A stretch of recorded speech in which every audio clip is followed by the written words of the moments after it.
الصور تلتقط.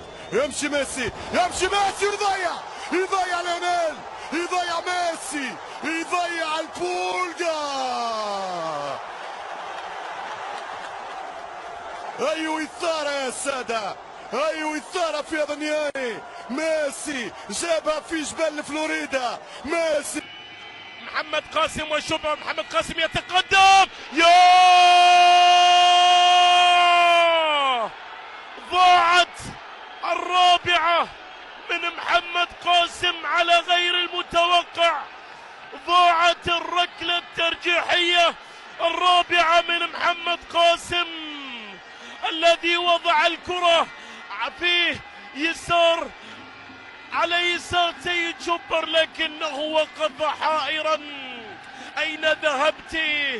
أين رحلت؟